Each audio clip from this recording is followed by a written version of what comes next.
নন্দরাজের কাছে যখনই উদ্ধব গেলেন, কৃষ্ণ বলেছিলেন উদ্ধবকে, তুমি এমন ভাবে বুঝাবে যাতে তাদের কোনো আঘাত না লাগে। উদ্ধব নন্দ বাবাকে প্রণাম করে, যশোদাকে প্রণাম করে বললে, বাবা তোমরা ধন্য। চোখ প্রায় অন্ধ হয়ে গেছে। কৃষ্ণ আমাকে পাঠিয়েছে। আচ্ছা আচ্ছা, কৃষ্ণ পাঠিয়েছে, তাহলে তাড়াতাড়ি যাও। নন্দরাজের কাছে যখনই উদ্ধব গেলেন, বাবা প্রণাম। কৃষ্ণ বলেছিলেন উদ্ধবকে, তুমি যখন আমাকে বন্ধু মনে করো, তাহলে আমার বাবা না, আমার মা খালি আমার মা না, তোমার মা তোমার বাবা। তাই তুমি এমন ভাবে বুঝাবে যাতে তাদের কোনো আঘাত না লাগে। গচ্ছোদ্ধব ব্রজম সৌম্য পিতৃর্ণৌ প্রীতিমাবহ গোপীনাম মদ্বিয়োগাধি মৎসন্দেশে বিমোচয়। উদ্ধব নন্দ বাবাকে প্রণাম করে, যশোদাকে প্রণাম করে বললে, বাবা তোমরা ধন্য। ইউবাম স্বর্গতমো নূনম দেহিনা নিয়মানদ নারায়ণে খিল গুরু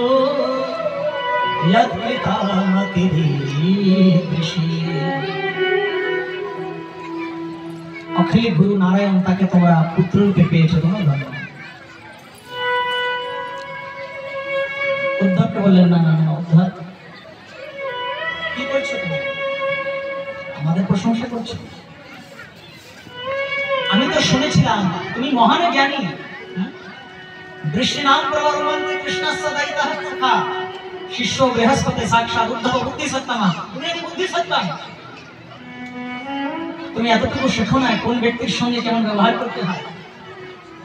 উদ্ধব, আমরা পুত্র হারা হয়ে দিনরাত কান্না করছি, আমাদের চোখে ঘুম নেই, আর তুমি এসে বলছো আমরা ভগবান। কোন মা বাবার সামনে থেকে যদি তার পাগল ছেলেও হারিয়ে যায়, ছেলে যতই পাগল হোক সেও যদি হারিয়ে যায়, সেই মা বাবা স্থির থাকতে পারে না। আর কৃষ্ণ মতন পুত্রকে আমরা হারিয়েছি, আমাদের ভগবান বলছো। একটু তাকিয়ে দেখো ব্রজমণ্ডলে, এমন কোন ঘর নেই যে ঘরে কৃষ্ণ যায়নি। খালি আমি একা না, তুমি যে ঘরে যাবে বলছেন তারা সবাই কৃষ্ণর দশকীর্তন করছে। খালি আমি ভালোবাসি না, এই ভূতের সকলে কৃষ্ণকে ভালোবাসি। আর কৃষ্ণকে হারিয়ে আমরা সবাই দুঃখিত, আর সেই দুঃখিত ব্যক্তিকে এসে প্রশংসা করা, এটা তোমার মতন জ্ঞানের স্বভাব। আজকে উদ্ধব প্রথমবার নিজেকে খুব অক্ষম মনে করছে। আমি কোন ভাষায় কথা বলবো এর সঙ্গে? এই প্রেমের বিষয়টা উদ্ধবের জানা নাই। আপনারা সবাই ভালো করে বুঝুন, উদ্ধবের কাছে বড় বড় জ্ঞানের শব্দ আছে, কিন্তু প্রেমের সঙ্গে কিভাবে কথা বলতে হয়, প্রেমের জগৎ থেকে অপরিচিত হতে হয়। কথা বলেই বিপদে পড়েছে। মন হয়ে গেলেন উদ্ধব, মনে মনে ভাবছে না বুঝে কিছু বলা যাবে না, কিন্তু আমার এখন পাত্রটা নেই যে নন্দ বাবার দুঃখে দুঃখিত হয়ে আমি দুঃখটা চোখের জল ফেলে তাকে সান্ত্বনা দেব। সেই ব্যক্তিত্ব আমার নেই, সেই পাত্রটা আমি তৈরি করতে পারি না। তো নন্দ বাবার সঙ্গে আমি কান্না করতে পারছি না, তাকে আমি জ্ঞান দিতে পারছি। এর আগে ভেবেছিল উদ্ধব যে আমি এত বড় জ্ঞানী, আমার ভাষা কি এরা বুঝবে, আমার জ্ঞান কি সত্যিরা বুঝতে পারবে?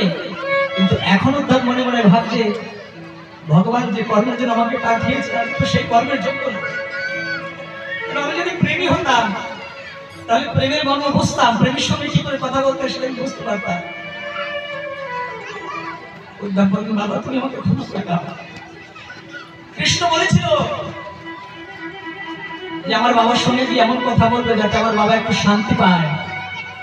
গচ্ছোদ্ধব ব্রজম সৌম্য পিতৃর্ণৌ প্রীতিমাবহ গোপীনাম মদ্বিয়োগাধি মৎসন্দেশে বিমোচয়। গোপীদের বিরহ, আমার মা বাবার বিরহ যেন কম হয়ে যায় এমন জ্ঞান দেবে। কিন্তু আমি তোমার বিরহ বাড়িয়ে দিলাম বাবা, তুমি আমাকে ক্ষমা করে দাও। কেমন আছে? বসুদেব দেবকী মথুরার সময় আমি কেমন প্রশ্ন করছি তোমার কাছে? আরে এখন তো সবাই ভালোই থাকবে, কেন কি দুরাচারী ব্যভিচারী বংশ আজ জগতে নেই, এখন তো সবাই ভালোই থাকবে, কিন্তু অভাগা আমরা। মথুরায় কখনো কি কৃষ্ণ আমাদের কথা স্মরণ করে?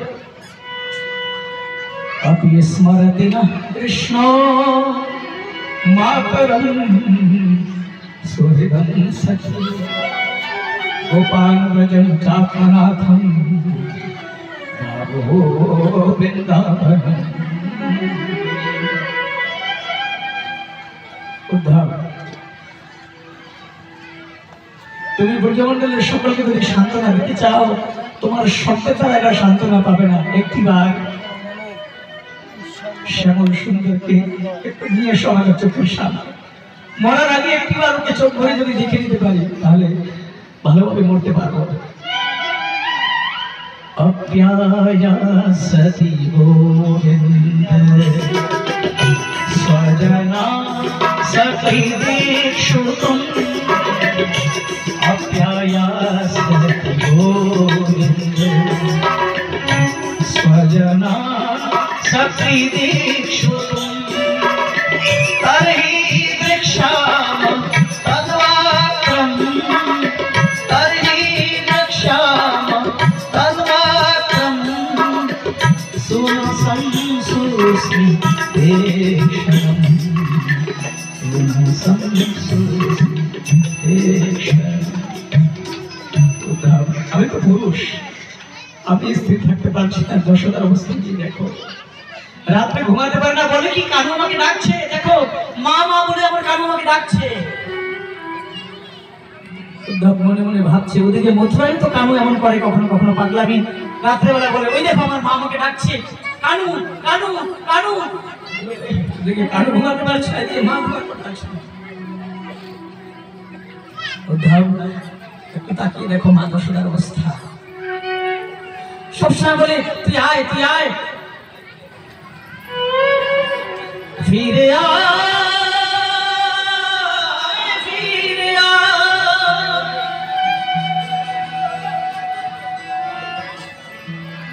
ফিরে আয় ফিরে আয়, ফিরে আয় গোপাল মনি ছোড়া,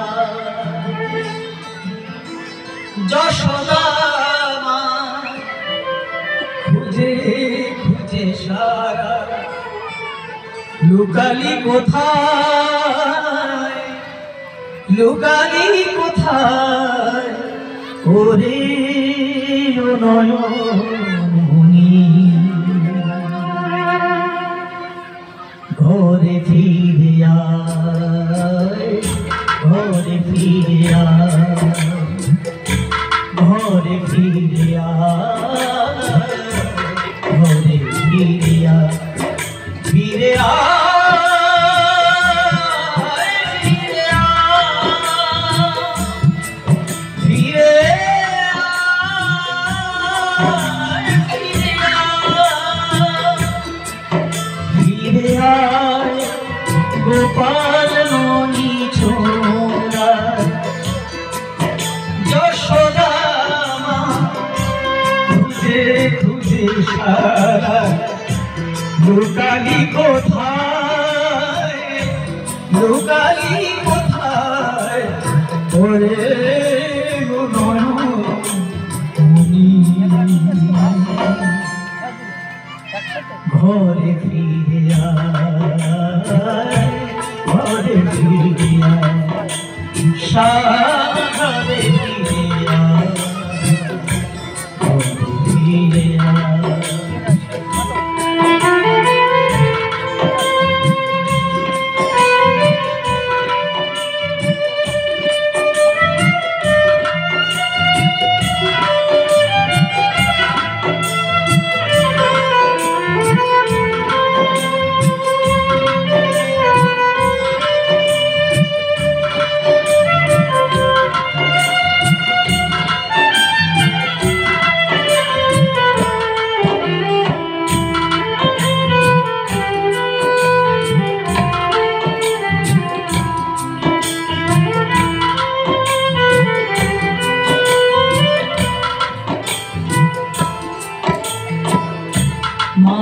মাঠে বাঁশি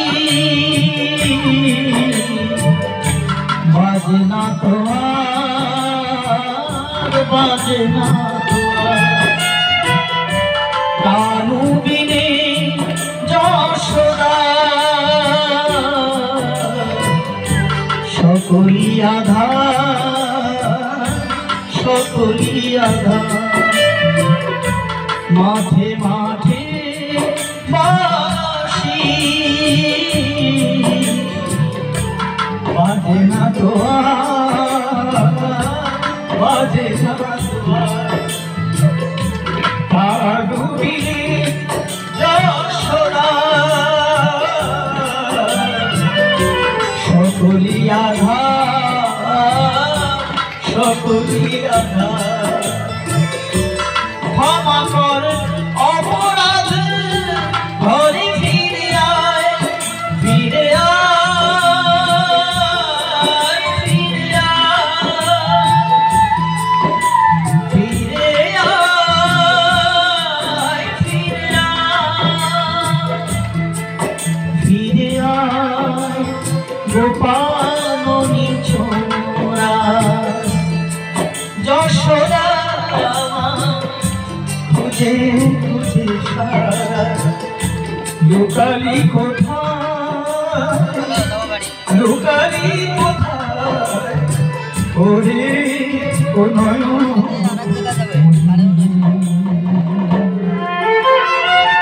ঘরে ফিরে আয় ঘরে ফিরে আয় ঘরে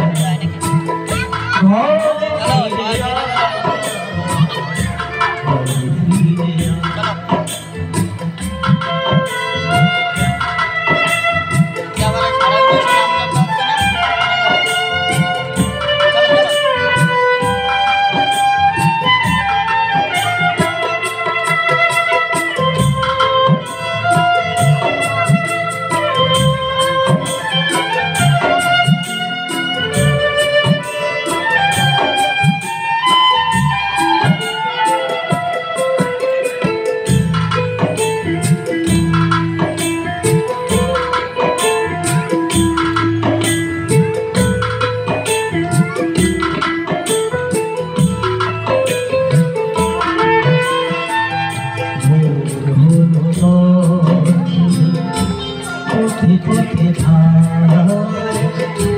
কোথা গেল গোপাল সবারই কাদা সবারই কাদা হলো পথে পথে কোথা গেল গোপাল সবারই কাদা সবারই কাদা বুকেছি মেরেছি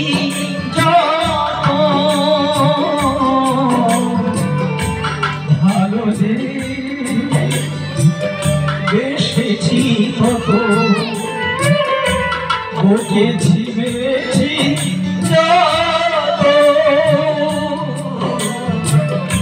ভালো যে বেসেছি কত মথুরা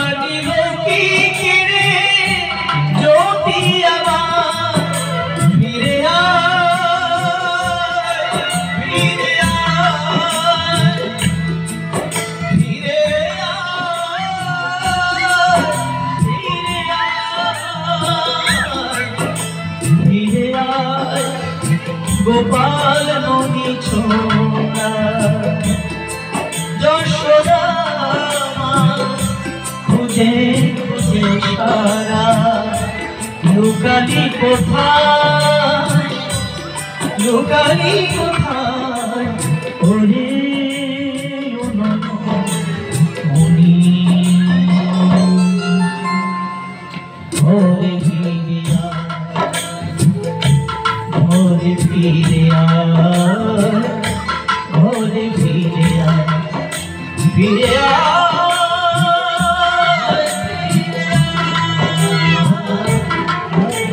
ফিরে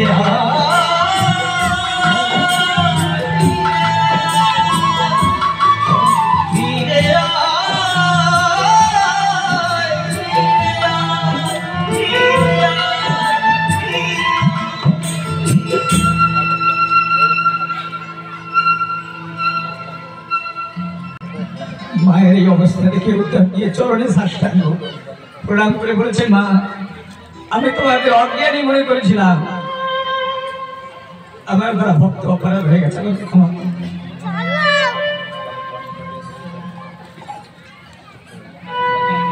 জগতে যত বড় জ্ঞানী হোক না কেন, সে নিজের জ্ঞান সম্পূর্ণভাবে কাউকে দিতে পারে না। কেন কি? তার জন্য অধিকারী হওয়া লাগে। যে ভাষায় তিনি জ্ঞান দেবেন সেই ভাষায় যদি সে না বুঝে জ্ঞান দেওয়া যায়, জ্ঞানের জন্য অধিকারী প্রয়োজন। সমাধির দ্বারা যে সুখ অনুভব হয় জ্ঞানী, সে সুখ আরেকজনকে অনুভব করে, সেটা নিজের ভিতরে থাকে। কিন্তু একমাত্র জগতে প্রেমী কেমন হয়, সে যখন ভগবানের প্রেমে লীন হয়ে ভগবানের জন্য গায়, তখন হাজারো মানুষকে লীন করে দেয় সেই ধারা। এই জন্য ভক্ত হওয়া কঠিন, জ্ঞানী হওয়া কঠিন। ভক্ত এই জগতে সব থেকে বড় ধনী, যে নিজে তো ভক্তির আনন্দ নেয়, হাজারো মানুষকে সঙ্গে বসিয়ে সেই সুখ বিতরণ করে।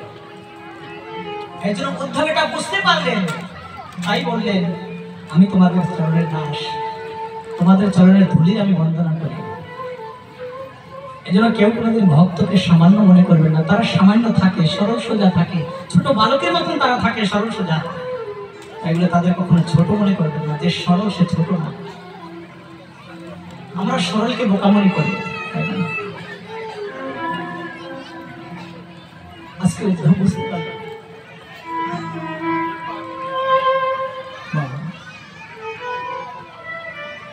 এই জন্য তোমার কারণ সস্তা, তোমার জন্য কারণ তুই আমার কানুর কাছ থেকে এসেছিস। তোর মাথায় এই যে মুকুট, তোর এই যে বসন, সব আমার কানু। বাবা, তোর কানু নিজে হাতে করে আমাকে সাজিয়ে তোর কাছে পাঠিয়েছে। তাই তুই কৃষ্ণের কৃপা লাভ করেছিস। কানু নিজের গায়ের বস্ত্র থেকে পরিয়েছে, তার মানে কানুর কি কৃপা পাত্র, তোর জীবন ধন্য। উদ্ধব, তুই তাড়াতাড়ি যা, এত নিকুঞ্জে গিয়ে দেখ গোপিনীরা, তাদেরকে দুরবস্থা হয়েছে। সারা রাত নন্দ বাবা কৃষ্ণর সমস্ত বাল্যলীলা শোনালেন। উদ্ধবকে মা যশোদাকে প্রণাম করে তার কাছ থেকে আদেশ নিয়ে যমুনা স্নান করে উদ্ধব নিকুঞ্জে প্রবেশ করলেন। প্রবেশ করে দেখে চতুর্দিকে সখীগণ ঘিরে রেখেছে রাধারানীকে। রাধারানী শুয়ে রয়েছে। রাধারানী সখীদের বলছে, এইভাবে হয়তো আমার মিলন হবে না কৃষ্ণের সঙ্গে। আমি দেহ ত্যাগ করবো, আর সেই দেহটাকে তোমরা যমুনায় ভাসিয়ে দিও। যদি আমার দেহটা যমুনার জলে গলে যায়, সেই জল যখন মথুরায় যাবে, তখন কৃষ্ণ যমুনা স্নান করবে, তখন সে স্পর্শ করবো, এইভাবে আমার মিলন হবে। না না, এই কথা বলবো না। সারাক্ষণ উদ্ধব দূরের থেকে গোপীদের দর্শন করে এটা বুঝতে পারলেন, যত সময় এরা চর্চা করছে সবসময় কৃষ্ণ চর্চাই করছে, নিজের গৃহের কোনো চর্চা করছে না। এদের জীবন ধন্য। অহো ইয়ং সম্পূর্ণার্থা ভবত্যলোক পূজিতা বাসুদেবে ভগবতী ইয়াসা নিত্যার্পিতম মনঃ। এরা জগতে ধন্য। এইভাবে গোপীদেরও চরণ বন্দনা করলেন আর বললেন, এই ব্রতধামে যেন আমি গুল্ম লতা বৃক্ষ হয়ে জন্ম নিতে পারি, পশু পক্ষী হয়ে, পাহাড় হয়ে, যে কোনো রূপে যেন আমি জন্মগ্রহণ করতে পারি। রাধারানীকে প্রণাম করে রাধারানীর কাছ থেকে আশীর্বাদ নিয়ে উদ্ধব ফিরে গেলেন মথুরায়। ভগবান শ্রীকৃষ্ণ উদ্ধবের চোখের দিকে তাকিয়ে বুঝতে পারলেন যে উদ্ধব প্রেম নিয়ে ফিরেছে। এরপরে জরাসন্ধ, যে কংসের শ্বশুর, 17 বার আক্রমণ করলেন মথুরাপুরের পরে, ভগবান তার প্রতিরোধ করলেন। কালযমন নামের এক অসুর, তাকে মুচকুন্দ দ্বারা উদ্ধার করিয়ে ভগবান বিশ্বকর্মার দ্বারা দ্বারকা নগর নির্মাণ করালেন সমুদ্রের মধ্যে। যোগমায়া সমস্ত মথুরাবাসীদের নিয়ে গেলেন দ্বারকায়। বলরাম আর শ্রীকৃষ্ণ প্রবর্ষণ পর্বতে ছিলেন, সেখানে চতুর্দিক থেকে আগুন লাগিয়ে দিলেন। বলরাম কৃষ্ণের হাত দিয়ে ঝাঁক দিলেন দ্বারকায়। দ্বারকায় গিয়ে সুধর্মা নামের সভা, সেখানে রাজত্ব শ্রীকৃষ্ণ হাতে তুলে নিলেন। সমস্ত প্রজারা এসে নিজের দুঃখ শোনায় কৃষ্ণকে। সবাই কার্য সিদ্ধ করে শ্রীকৃষ্ণ। বলরামের জন্য রেবত রাজা তার মেয়েকে নিয়ে গেছে, রেবতী, তার বিবাহ দিলেন বলরামের সঙ্গে। একদিন এক ব্রাহ্মণ শুনে কৃষ্ণর কাছে এসে প্রণাম করে বললেন, আমি রুক্মিণীর তরফ থেকে এসেছি, রুক্মিণী তোমার কাছে পত্র পাঠিয়েছে। শ্রুত্বা গুণান ভুবন সুন্দর সেনবতান্তে নির্বিশ্ব কারণ বিবরে হরিত। হে ঠাকুর, আমি তোমাকে দেখিনি, তোমার গুণকীর্তন শুনতে শুনতে তোমার সঙ্গে ভালোবাসা হয়ে গেছে, আমি তোমাকে স্বামী রূপে বরণ করেছি। কিন্তু আমার ভাই শিশুপাল, যে মগধরাজের পুত্র, তার সঙ্গে আমার বিবাহ ঠিক করেছে। তুমি এসে আমাকে স্ত্রী রূপে গ্রহণ করো, অন্যথা আমার জীবন ব্যর্থ চলে যাবে। সুদেবকে ভগবান পাঠিয়ে দিলেন। তারপর দিন সকালবেলা ভগবান দারুককে সঙ্গে করে কুণ্ডনপুর গেলেন। রুক্মিণী দেবী মায়ের মন্দিরে এসে পূজা করতেছিলেন। দেবী মা, কৃষ্ণ যেন আমাকে এসে গ্রহণ করে। দেবী মায়ের পূজা করতে করতে দেবী মাকে প্রার্থনা করছে যেন কৃষ্ণকে আমি স্বামীরূপে পাই। নমস্তে তম্বিকে ভিক্ষাম, নমস্তে তম্বিকে ভিক্ষাম, स्वसन्तानयुतां शिवां, नमस्ते तम्बिके भिक्षां, स्वसन्तानयुतां शिवां, भूयात् त्वतीर्मे भगवान् कृष्णशरणं मोदता। ॐ नमो भगवते वासुदेवाय, ॐ नमो भगवते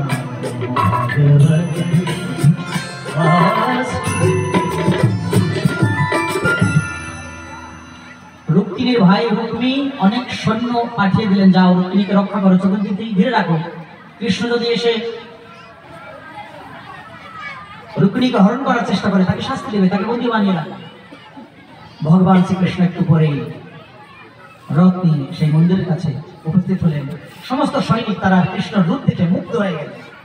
আমরা কেন এসেছি কথা তাদের মনে নেই। রুক্মিণীর হাত ধরে কৃষ্ণ রথে বসালেন রুক্মিণীকে। রুক্মিণী বলেন, না না প্রভু, আমি রথে বসবো না, তুমি বসো, আমি রথ চালাবো। কেন? আমার ভাই যখনই জানবে তখন আক্রমণ করবে পিছন থেকে। তুমি যদি রথ চালাও আমাদের দুজনকেই মেরে ফেলবে, তাই আমি রথ চালাচ্ছি, তুমি যুদ্ধের প্রস্তুতি। কিন্তু বড় শ্রীমতী রুক্মিণী রথ চালালেন, কৃষ্ণ যুদ্ধের প্রস্তুতি নিয়ে বসলেন। একটু পরেই শিশুপাল যখন বরযাত্রী নিয়ে আসলেন জরাসন্ধকে নিয়ে, কোথায় রুক্মিণী, কোথায় রুক্মিণী, কোথায়? একটু পরেই যখন কৃষ্ণর রথ চোখের আড়ালে চলে গেছে, তখনই সৈনিকরা বললেন, নিয়ে গেছে, নিয়ে গেছে, নিয়ে গেছে। কে? দারুকা। এই তো রুক্মিণী পিছনে পিছনে ছুটে চলেছে, পিছন থেকে গিয়ে যুদ্ধ শুরু করেছে। আমার শালা এটা জেনে বারবার ভগবান শ্রীকৃষ্ণ তাকে ক্ষমা করছে, আর রুক্মিণী বারবার ভগবানকে মারার চেষ্টা করছে। পরে তাকে নিয়ে এইভাবে মানবে না দুষ্ট ব্যক্তি, তার সমস্ত বাল কেড়ে নিয়ে সুদর্শনের দ্বারা তার গোফ দাড়ি মুন্ডন করে ভালো করে দড়ি দিয়ে বেঁধে দিলেন চাকার সঙ্গে রথ। চলো এবার। একটু পরেই বলরাম এসে গেছে, এসে বলে, কি করছিস? নিজের শালাকে কলিকালের মানুষ নিজের ভাইকে ভাই বলুক আর না বলুক, শালাকে একদম পরম ভাই মনে। ভাই সাহেব জি, একদম পুরো সম্মান তাকে দিয়ে দেয়। প্রেম সরকার বলুন, রাধে রাধে। আর তো শালার সঙ্গে এরকম ব্যবহার করছে, সেটা দেখ, ছাড়িয়ে দিলেন। এরপরে কৃষ্ণ রুক্মিণীকে নিয়ে দ্বারকায় গেলেন। সবাই আগে থেকে মণ্ডপ তৈরি করেছিলেন, জানেন কৃষ্ণ কাছে তো খালি হাতে আসবে না। সমস্ত সখীরা রুক্মিণীকে ভিতরে নিয়ে গেলেন, সমস্ত পুরুষরা দ্বারকানাথকে নিয়ে গেলেন, সুন্দর সাজিয়ে দুজনকে মণ্ডপে দুজনকে রাখলেন। রুক্মিণী বললেন, তোমরা তোমাদের মন থেকে সাজিয়েছো, কিন্তু এবার একটু আমার হাতে কৃষ্ণ নাম দিয়ে লিখে দাও, যেন আমি আমার হাত দেখে কৃষ্ণকে দর্শন করতে পারি। তো মেহেন্দি দিয়ে রুক্মিণী নিজের হাতে কৃষ্ণ নাম লেখা দেয়। কৃষ্ণ এই দৃশ্য দেখে অতি তুষ্ট হলেন।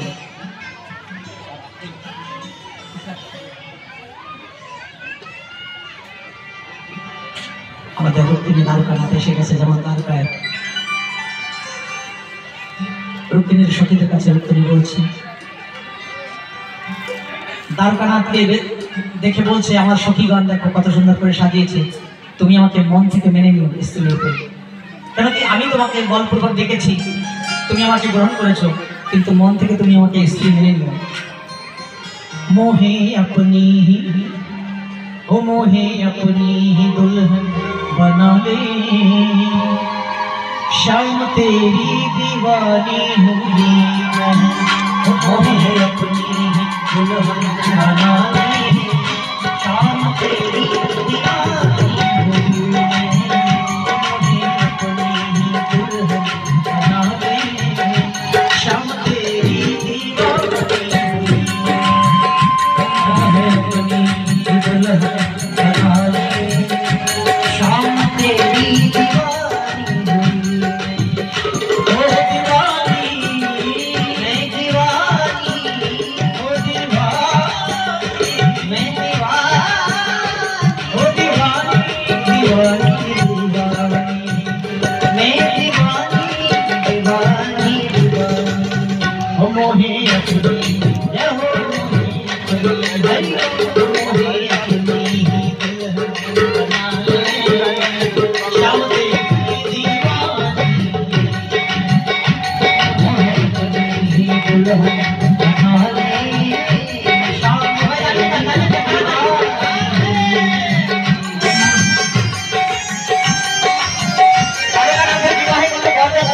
সবাই দেখবে তো লাইভ চলছে তো, সমস্ত সংসার আছে দেখবে। এই সংসারের মালিক যিনি, তার বিবাহ হয়েছে এখানে মালখানগিরিতে উত্তম ভাই সেবা ট্রাস্টের দ্বারা। এত সুন্দর আয়োজন, এত সুন্দর বিবাহ উৎসব, এই বরযাত্রী কারা কারা এসছে সবাই দেখবে তো, বিবাহে দাঁড়িয়ে আপনারা নাচো আনন্দের সহিত। আরে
करके मुझे अपना ले, शाम तेरी दीवानी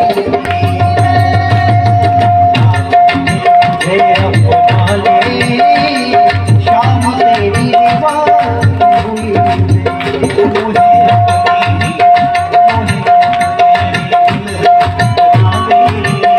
शाम तेरी दीवानी मोहे अपनी दुल्हन बना ले, शाम तेरी दीवानी हुई ओ दीवानी मैं दीवानी मैं दीवानी ओ मोहे अपनी दुल्हन बना ले, शाम तेरी दीवानी दीवानी दीवानी दीवानी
কালকে কতটা বিশ্রাম দিন সকলের কাছে আমার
কি হলো?